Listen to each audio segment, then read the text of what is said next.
And now we're recording. Now we're recording. I was already talking and stuff, as if I was recording. I didn't even press the button. Imagine.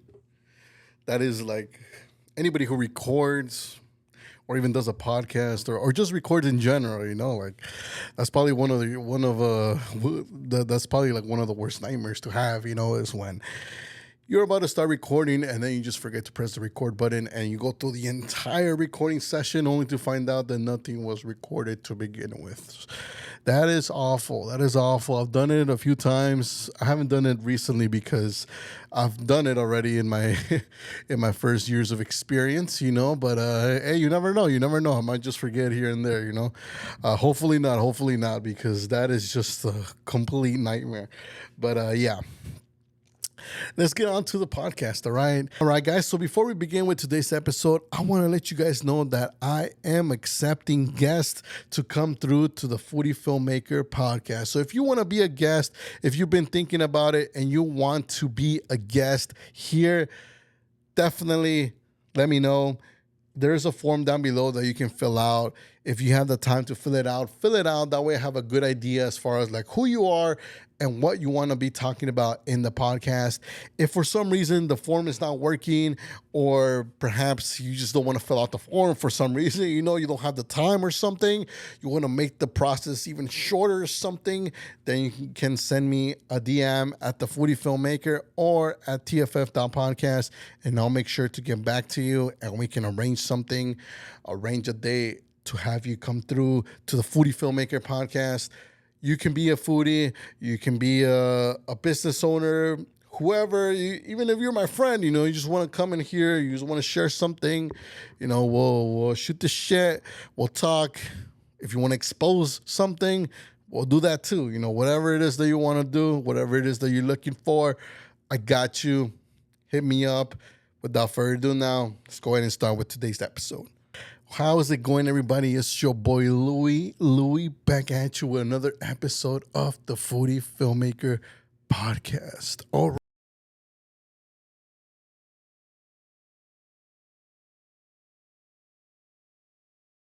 All right, we are back. We are back in the studio. We are back in Pasadena.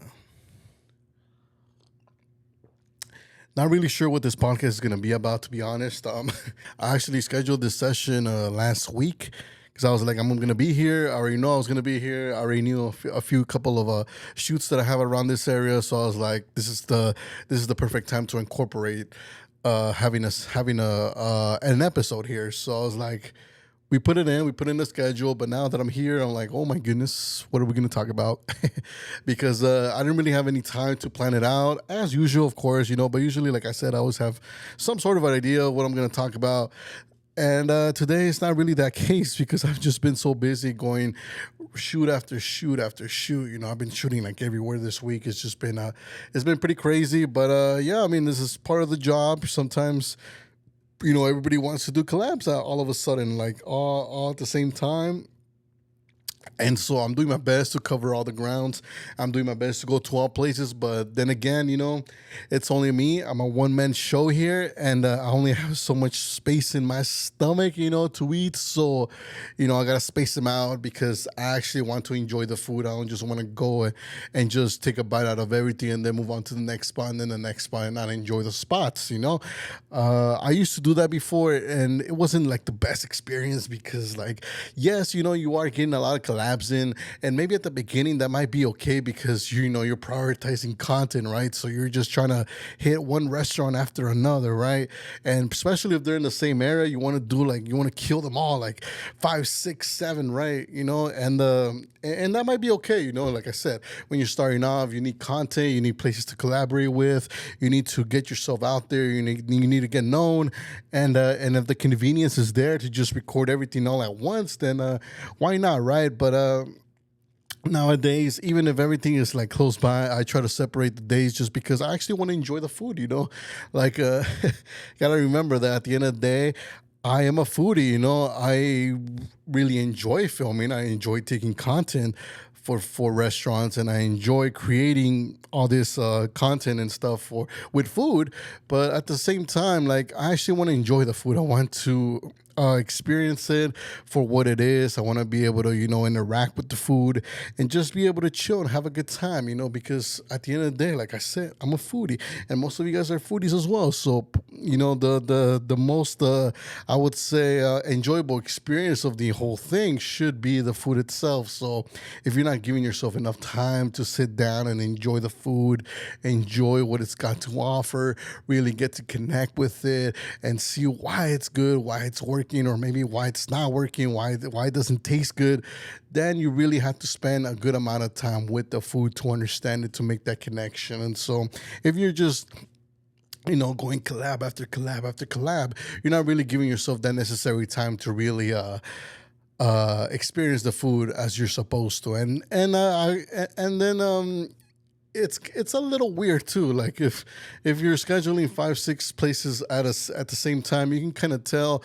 and most owners can kind of tell that you have this rush, right? Like you go and you shoot and you have like this ick where you're just like trying to get through the entire collab like really quickly, because there's another collab coming after that, so you need to get to the next one quick. So you're trying to just go through this one, run it down, that way you're able to go to your next collab and get your content over there as well. But like I said in the beginning, maybe that's worth it, but later on you'll see why it's better to just space it out and maybe do like 2 or 3 a day, especially if you're able to get one like space it out between hours. So maybe do one like in the morning, do one during the day, and maybe do one at night, and that way you have enough time to kind of rest in between, and allow yourself to get hungry again, and be able to experience the food for what it is, and be able to try as much as you can when the collab comes. That way you're able to experience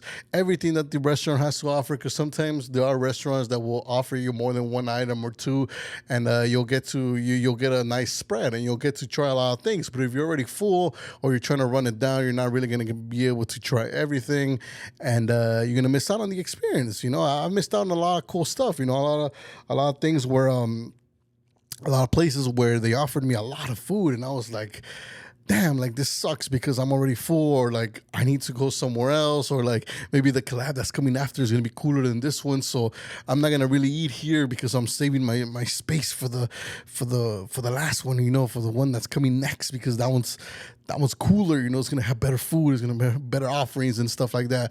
And so it doesn't, you don't get to experience every single collab as you're supposed to. Plus, I do feel like it takes a little bit of a toll on your content, just because you're going through so many collabs in a one day, you're running it down. You're not really allowing yourself to really be creative and dedicate enough time to each collab when it comes to creating the content itself. So maybe you're just, shooting really basic things in order to get through the entire shoot like really fast and be able to move to the next one. And, if that's just on my opinion, just because, I'm a filmmaker. I like to really prioritize the way everything looks, as far as like the shots, the colors, the composition, the sequence of all the shots and everything. So I like to really get a good amount of shots and be able to play with them and stuff like that. But, there's creators who don't really care about that. They just want to pretty much get the basic content out. They want to basically promote whatever the place is, and that's perfectly fine too. If you just want to get the basic shots and just make sure that you get the word out there that this place exists and this is, whatever they're offering, this is the good stuff and stuff, and let everybody know about the place. And, you do your promotion that way. Everybody has their own style as far as like how they do content. So which leads me actually into one thing that I actually want to talk about, which was like something that, it's something that personally frustrates me. I don't think it frustrates that many people, or many people that probably don't even think about this that much. But And this doesn't like frustrate me like to the point where like I'm like, oh, I hate those creators and stuff. But there's creators out there who just put really low effort into their content. It just looks bad. It looks bad, but at the same time, it performs so well. And I'm just like, how is that even possible? And I see people praising like videos like those that just they just look wrong.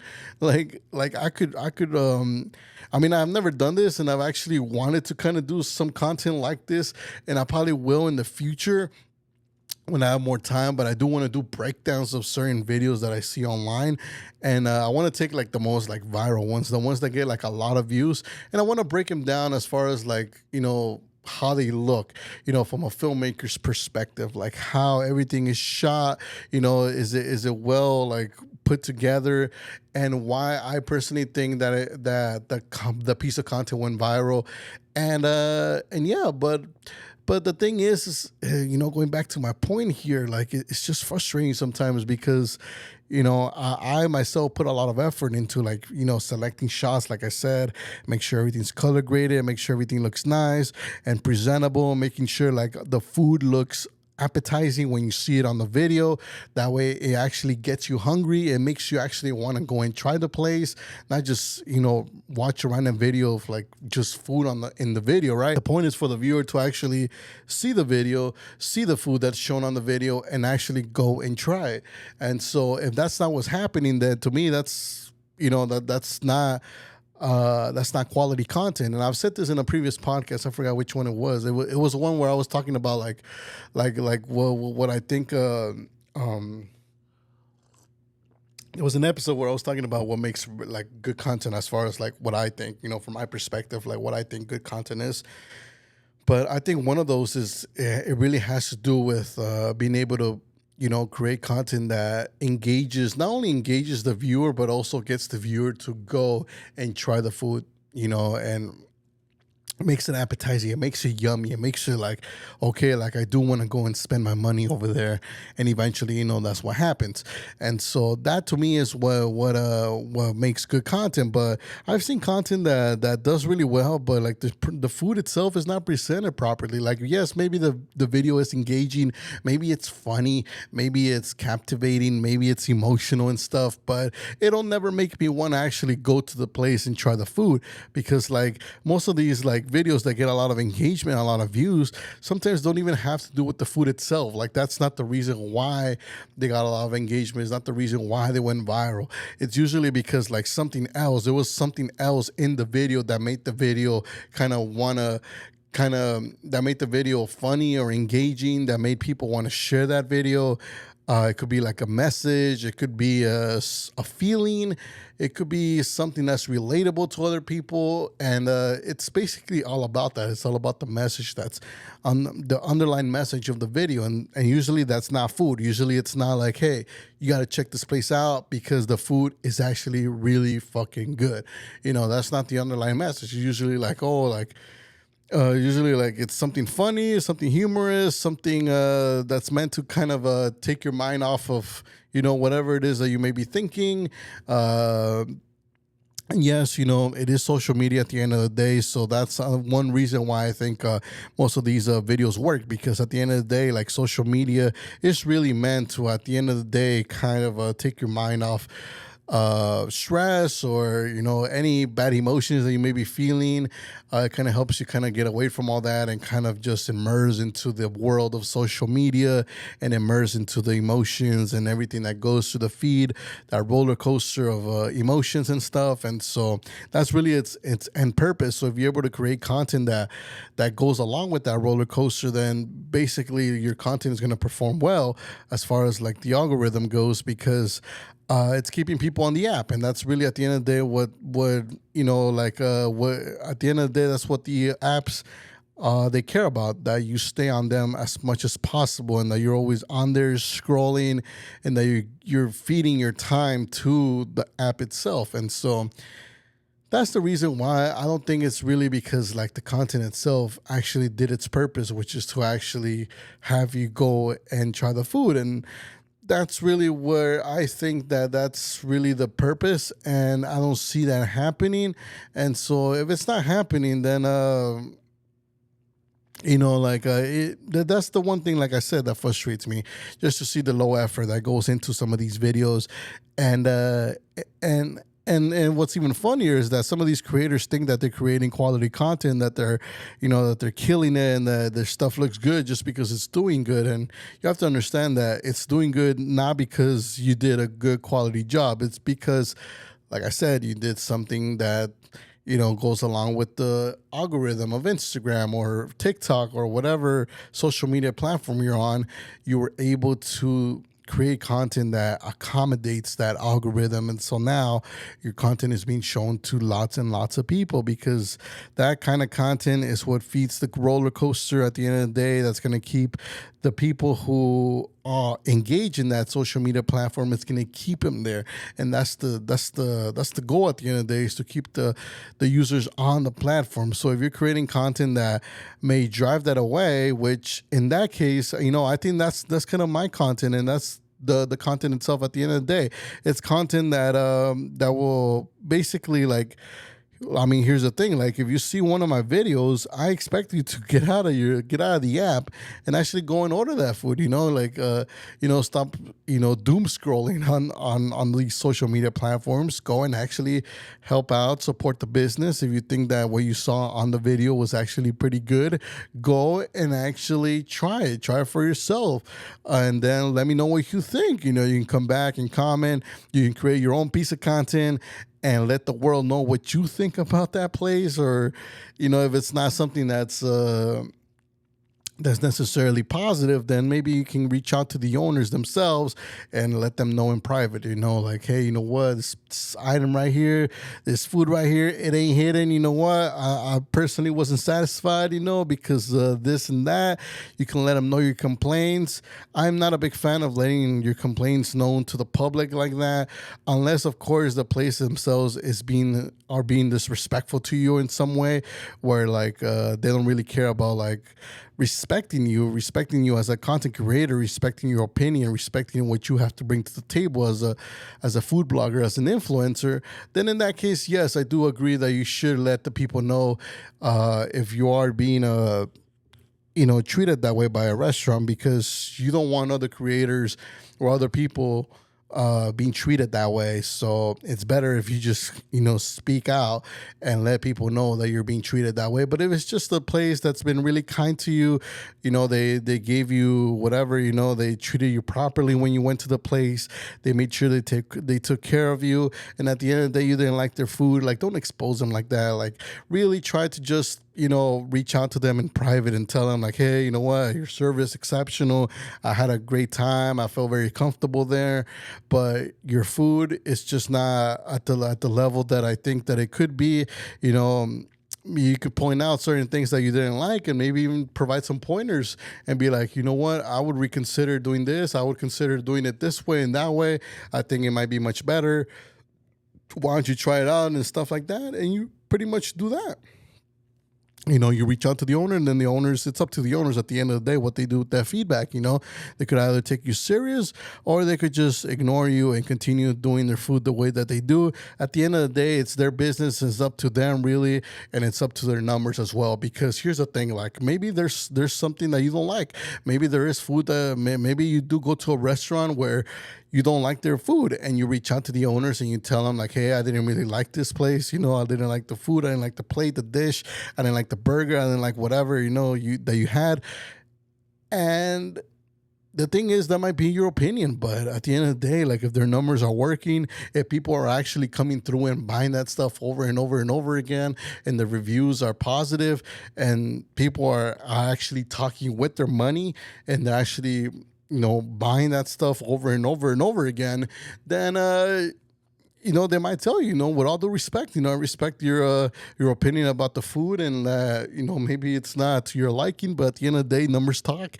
And if people are liking it, the majority of the people are liking them. At the end of the day, if their core demographic that they're targeting with their food is actually liking their food, then there's no need to change it, because it's working. People are actually paying for it. And the person who didn't like it, perhaps you're not their demographic. And if you're not their demographic, chances are you might not like that food at all.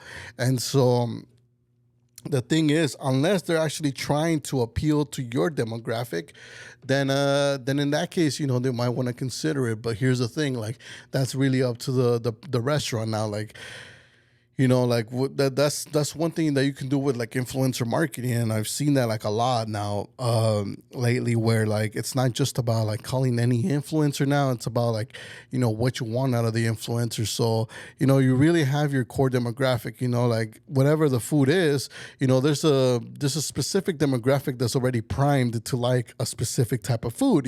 So take things like burgers and fries and sandwiches. This is American food. So who's the core demographic? It's Americans. So Americans will definitely like that kind of food. So if you're not able to capture your core audience, which is supposed to be the Americans, then you might be in trouble there. But every single food has that. Korean barbecue obviously is tailored to Koreans. Things like sushi, that might be more like broad, might be trying to capture like all the entire Asian audience. You might have things like pizza, spaghetti, things that go more for the Italian side and stuff like that, right? So every single food has its own like specific core demographic.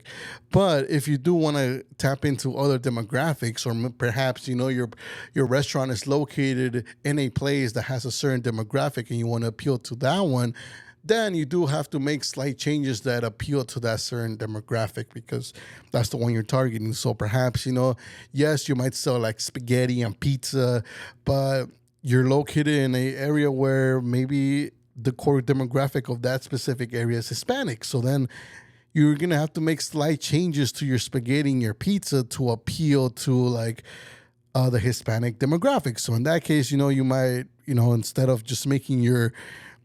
making like these fancy pizzas with like, fancy ingredients, you start to add more like maybe like carne asada, you start adding al pastor pizzas. And these are pizzas that will appeal to the Hispanic demographic, because we understand, like, I'm Hispanic. So then like, if I were to go there, I would understand. I'd be like, hey, that's pretty cool. They have asada pizza, al pastor pizza. That's really cool, like, and because of that, I might go and try one of those. And if I really like it, then I might actually, be more inclined to explore the rest of the menu. But usually, like, if you're trying to capture a specific audience, you at least want to have 2 or 3 items that are specifically set for that demographic. And of course, you can still have your standard stuff that's meant for the core demographics, in case somebody from the core demographic comes in case an Italian person comes in. You still want to have like the normal pizzas, and the normal spaghettis that you normally would have. But yeah, so that's the thing, with when it comes to like, criticism and being able to speak your voice and stuff.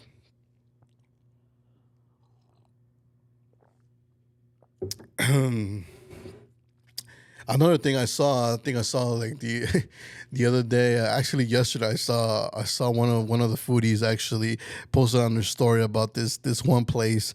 I'm not gonna say the name just because they did it themselves already on their story, but actually, what the heck with it, so so actually, I was watching a story from a fellow foodie, where she was talking about the lobster guys.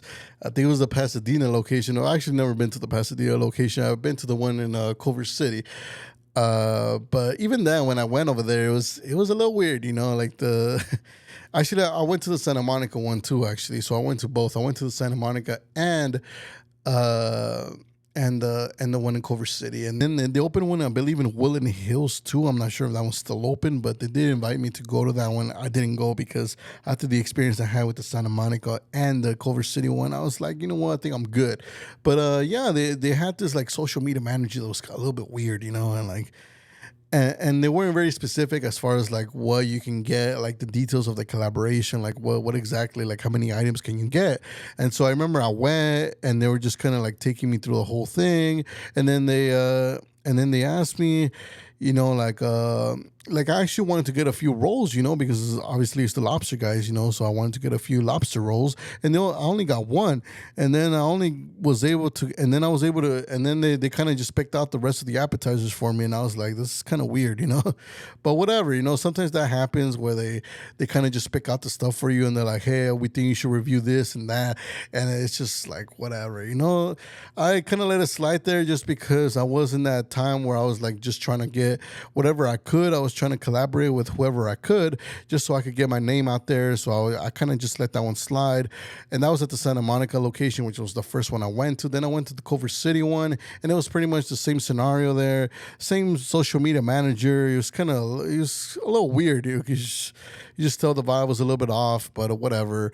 And I just went and did my collab. And it turns out like he was like they had like a little side business there, as far as like the owner of the lobster guys. They had a side business where they did consulting for like businesses. So at the time, I was actually trying to start up what now is Reactive Media, which I'm partnered up with 3 other individuals. But at the time, that didn't exist. So it was just kind of me and another individual who is already part of the original Reactive Media team right now. But at the time I was really thinking about how to go about that, because I was just collaborating, and I had a few clients, but I still hadn't solidified it. I still hadn't like created like anything. Like the business side of it was all random. I was just kind of like just going by, I was just kind of like just guessing everything and trying to, pretty much just winging it, right? And so I kind of told that to the social media manager, because he kept asking questions about like kind of like it almost felt like he was kind of like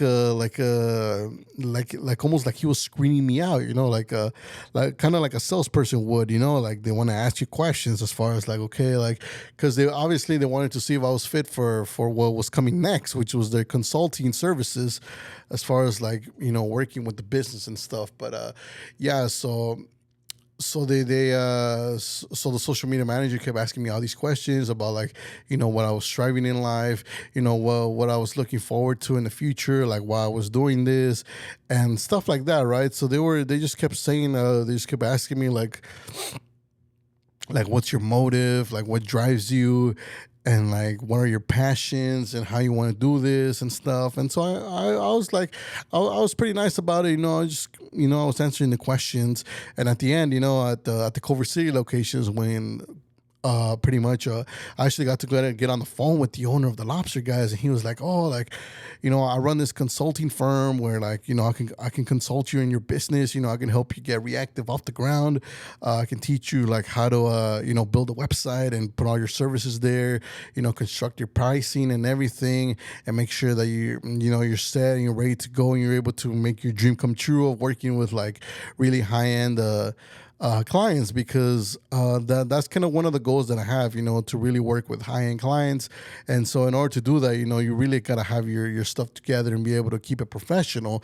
And so the thing is that it made sense. I personally didn't see anything wrong with it. Like he pretty much walked me through the whole thing in the call. He showed me he showed me some examples of places that he's worked with and some samples of his work. And and I tried to ask for the pricing as far as like how much these services were, but I didn't really get a clear answer. It was just kind of like, oh, like we can kind of talk about like how much, like what's your budget right now? I mean, kind of allocate some budget to consulting, and I can pretty much, we can have a few calls a month, and I can pretty much, help you out with your business and stuff like that. And I thought it was, fair enough. It was a good sales pitch, but it just kind of felt weird. I was just there to collab, and I wasn't really looking to do any of that stuff. But then, like the guy, the social media manager, he started telling me like, oh, like this guy's, this is my guy, this is my mentor, this is my guy, right?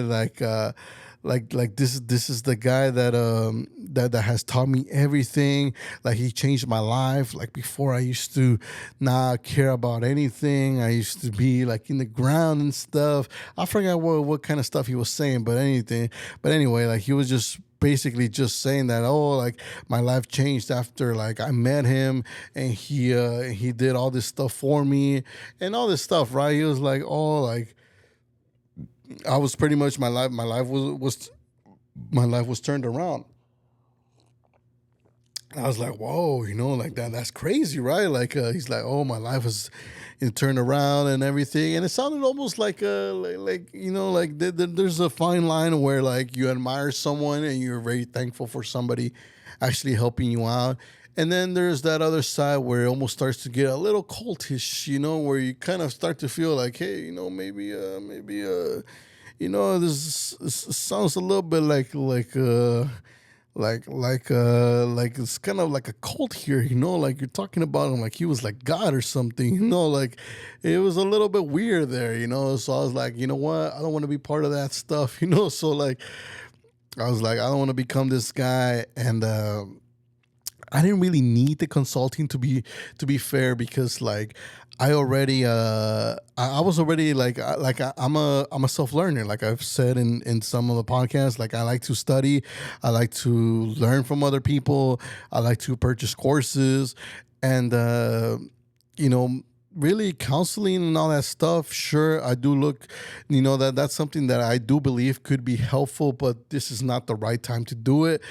I believe there is a right time and there's a right place to do such a thing.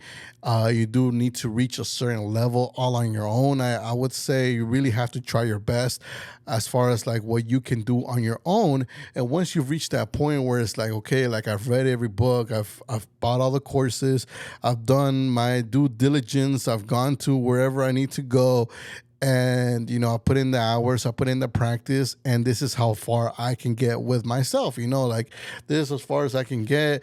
And so after that, I would say that is a point where could be very valuable to actually hire a consultant that can help you out and like answer any questions and help you move to the next level. But obviously, you have to vet the whoever's going to counsel you. You really need to verify that their credentials are true, that they've actually worked with whoever they say they have, and that they're actually in a place where you want to be at the end of the day. That's really the most important part when you're choosing somebody to mentor you. You want to see that they're actually at a place where you see yourself in the future. Because if you don't see yourself there, wherever the mentor is, then it's not really like it's not going to be that effective, because like there is the mentor themselves will not exactly like the mentor themselves might not understand exactly where you want to get to, because they haven't done it themselves, so they might not be able to give you the best guidance. So but if you're able to find someone who's actually there where you want to be, then they can give you the exact steps that they took in order to get there. And they might be able to help you out depending on where your situation is. Obviously, there might be some tweaks that you need to do, because no two people's journeys are going to be exactly the same. So, you might need to do a couple things a little differently. But I mean, the essence, the actual structure, like the bare bones of everything should be fairly similar as far as like what kind of steps you need to take in order to get to the goal, whatever it is that you're trying to reach. So that's the thing, that's the thing that happened with the lobster guys. After that happened, I pretty much just, I did my collaborations, I did my post, and I pretty much didn't I didn't really want to reach out to them again. I didn't really want to collaborate with them again. And just because, the amount of food I got, it was very little. And then the fact that the social media manager was a little bit weird. And then they also wanted like all the content that I took. So all the pictures and everything, they wanted me to send them copies of them as well. And it was just crazy, like I was like, yo, like, I'm not even getting paid to do this collaboration. You want all of this content, which, like I do that now. Like now I don't really care. If you want the pictures, I even gift them. Like I've said, like I like to give like the gift of stories. So like every time I go to a collaboration, I post photo stories, and I post like about 5 or 6, sometimes more. If I really like the place and they give me a lot of stuff, then yes, obviously it's going to be like maybe like 10 to 15 photos that I'm going to take. And they're really good, high quality pictures that you can use either for your social media.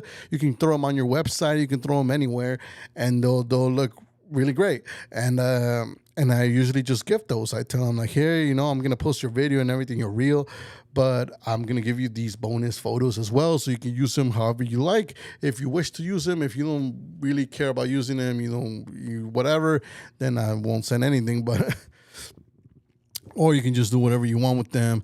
But yeah, so that was my experience with the lobster guys. From what I saw from her, from the fellow foodie, from what I saw from her experience, it was a little bit similar. The social media manager being weird. I wonder if it's the same guy actually. I don't remember his name.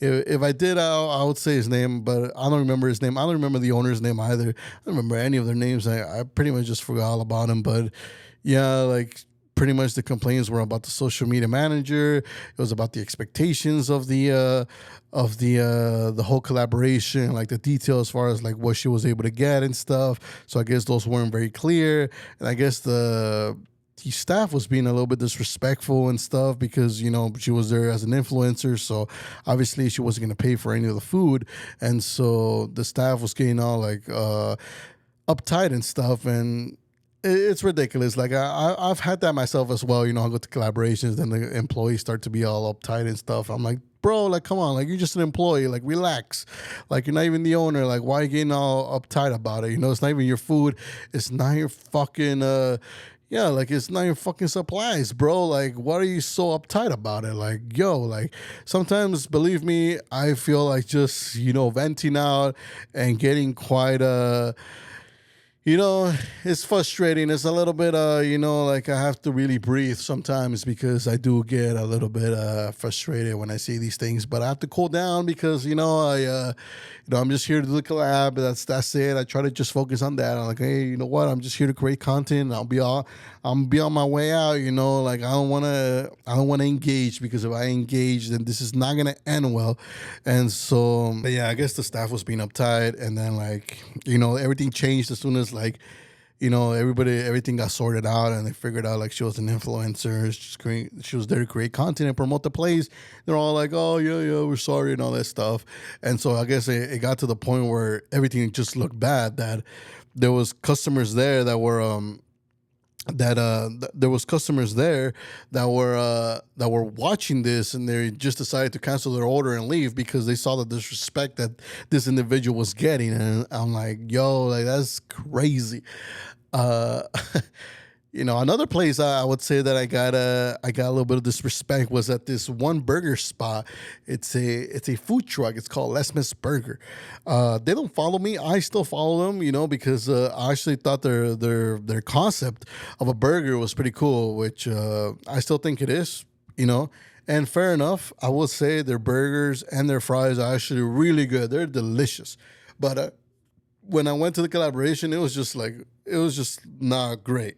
I got there. First of all, it was kind of hard to find, and they really didn't really help as far as like providing instruction as far as like where the hell they were, and like and it was downtown too, so it's that that's where I live. So I was very confused. I was like, where are you guys? Because I know they put an address there, and I was at the address. I'm like, it's not here, like. And I just ended up that they were on the other side of the block, but whatever, So I went there, I got there, and they just kind of looked like upset, like oh, like there's this guy here, trying to film, whatever. Like they're like, oh, like so what do you want? Like I'm like, yo, well, you gotta hook me up with those burgers, the UFO burgers, right? Like they're kind of like UFO shaped. They look like a UFO, like it's just floating. That's kind of like the shape of them and stuff.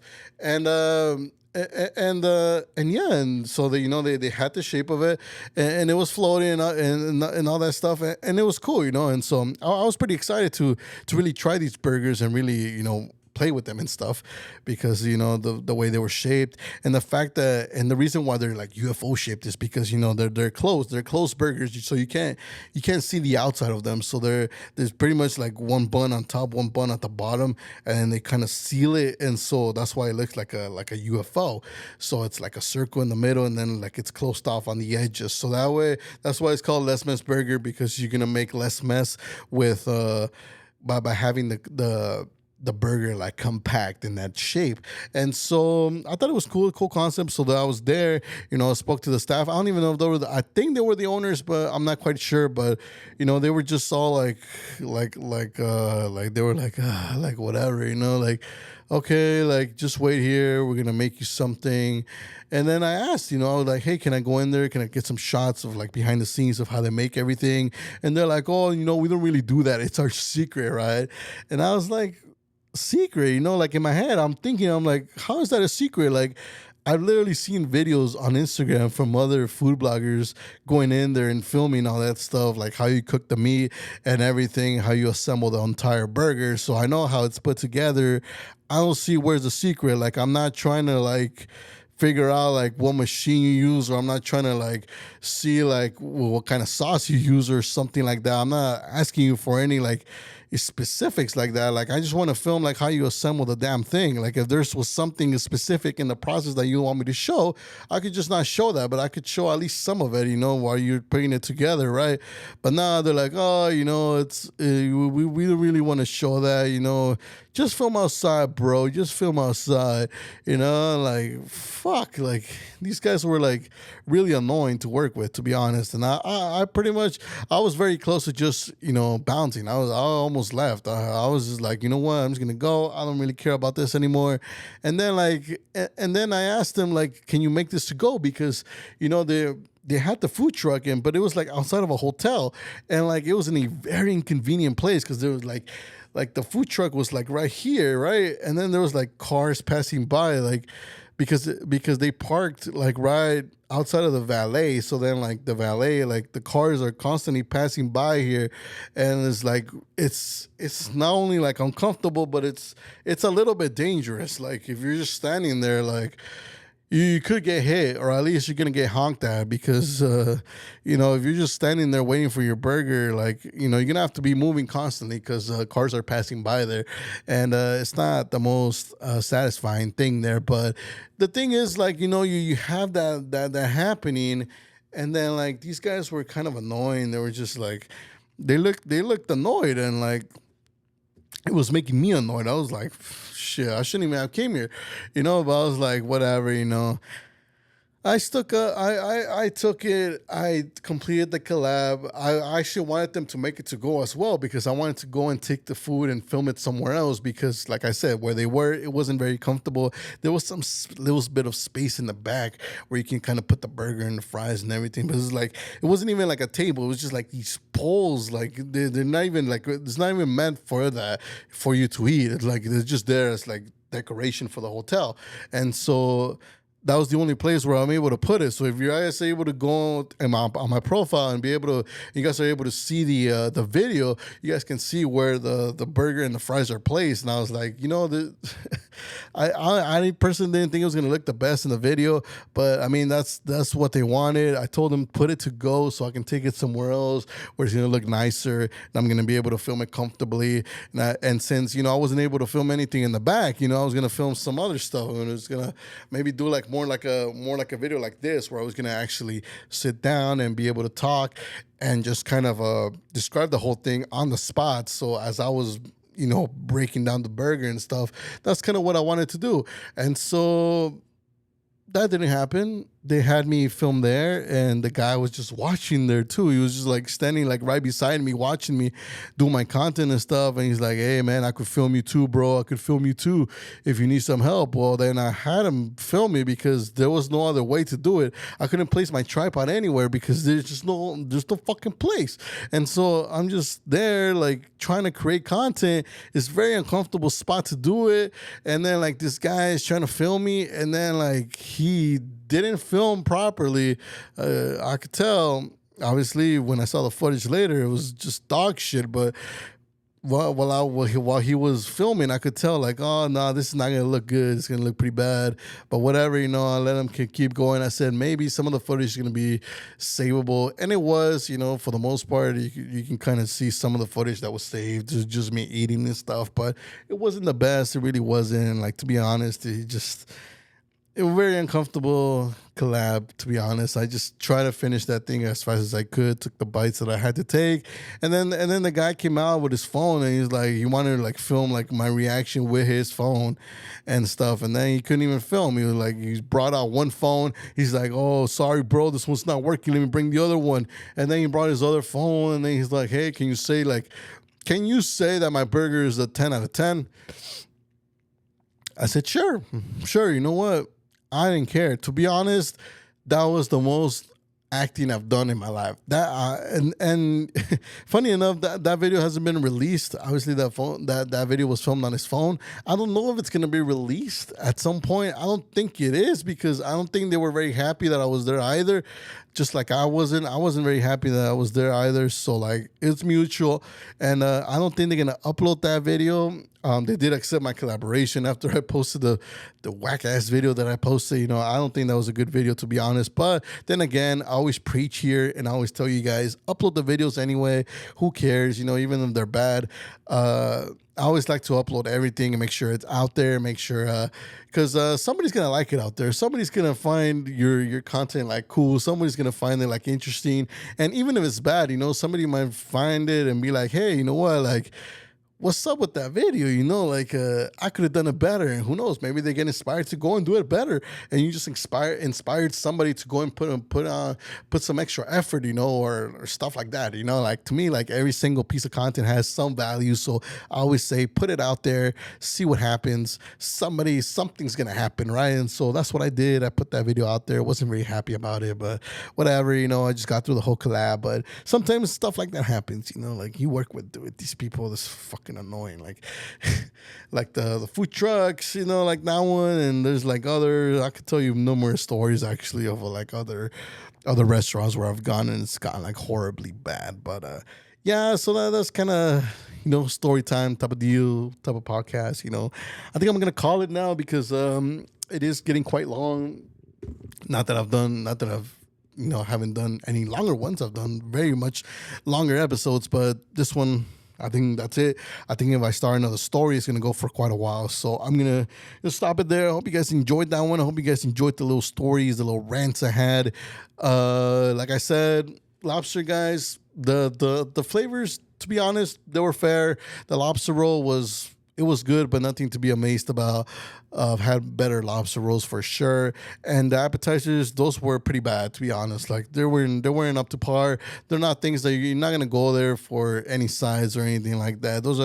They're just fillers. They're just there to just be there, you know, because they need to be there, because every restaurant needs to have those sides and everything to, you know, stay in business and stuff. But you're really gonna go for the lobster rolls, and to be fair, the lobster rolls are okay. Nothing crazy, nothing fun, nothing exciting. Les Mis Burger, like I said, it was the worst of the two experiences that I spoke about here. So it was the worst one as far as like the customer service goes. But the food itself, I will say the burger itself and the fries were actually really good. So after the collab, you know, I took the food that was left and I actually ate it. I went home because I was already in downtown, right? So I went home and I actually ended up eating everything, and it was really good. The burger was really delicious. Yeah, everything was seasoned properly. The fries, they're really good. The meat that they put on top, so good. The sauces that they use, really good, high quality. So if you want to go as a regular customer, I would suggest you just go as a regular customer. Just pay them, get your food, and leave. If you're gonna go collab, I'm just gonna give you that warning that they're not exactly the most friendly staff. So if you are gonna go collab, just make sure you know that ahead of time. I wish I knew that ahead of time. Sometimes I know that ahead of time, and personally, I don't care. Like I'll put up with it just to get through the whole collab, just like I did with this one. But you know, sometimes I don't know that. Sometimes I expect the staff to be friendly, especially that day. That was the last collab. I actually had collabed quite a lot that day. So that was the last one of the day. I was pretty much exhausted. I was pretty much already going home. And the only reason I did that collab was because it was where I lived. You know, it was in downtown. So it was a nice kind of collab to just do along the way home. You know, I was like, I'm going to pass by there anyway. So I might as well just get that collab in right before I was going home. What a mistake. I should have just gone home, to be honest. And I should have just gone as a customer. I was just thinking about going as a customer, actually, because the page is pretty big. And so I don't really think they needed my collab specifically because they have like, I forgot how many K, but it's a pretty big following. So and from the people that I've seen that have gone and collab there, they're pretty much they're pretty big influencers, and so they seem to have had a great time. I don't know if they had different staff members. I don't know if they just didn't care. I don't, maybe they got along with the staff a lot better than I did. I don't know. Perhaps, maybe it was my fault. Maybe I was like stressed out or something. I don't think so though. I'm pretty good at reading people. Like I said, personal development and stuff like that. That's something that I do quite good. And so this is something that I've studied for years. So believe me, when the vibe is not there, the vibe is not there. It's not vibing. It's not vibing. So, something's up there. I don't know. Maybe they were having a bad day too. I don't know. Whatever. But the thing is, I will never be going back there. I will not be collaborating there. I will not support anybody going and collaborating there. If you want to do it, you can go ahead. I'm not recommending that. What I do recommend is that you go as a customer, you buy the food, and you leave, without ever having to interact with them. If I were you, I'd go on the damn fucking kiosk, fucking order from there. And I'll never have to fucking talk to those people, But other than that, I mean, that's pretty much it. Hope you guys enjoyed today's podcast. If you guys want to see some more content like this, some more controversial stuff, I wasn't even expecting to do something like this, actually. I was just, like I said, I just hopped in here. Pretty tired. I'm just basically just going off my mind, whatever's coming up to me. But yeah, that's pretty much it. Hope you guys enjoyed it. If you guys did, make sure you subscribe to the YouTube channel at the Foodie Filmmaker. Make sure you follow me on my Instagram, tff.podcast. Follow me on my foodie Instagram, the Foodie Filmmaker, and yeah, we're looking forward to having a great time, a really, really great time together. Thank you once again for joining, for listening in. And remember, if you want to be a guest, I'm ready to have guests. So if you want to be a guest, on this podcast, make sure you hit me up and we'll schedule something. I'll have you guys here. I have everything ready so you guys can so we can make that happen. So yeah, so other than that, let's make it happen. I'll see you guys in the next episode.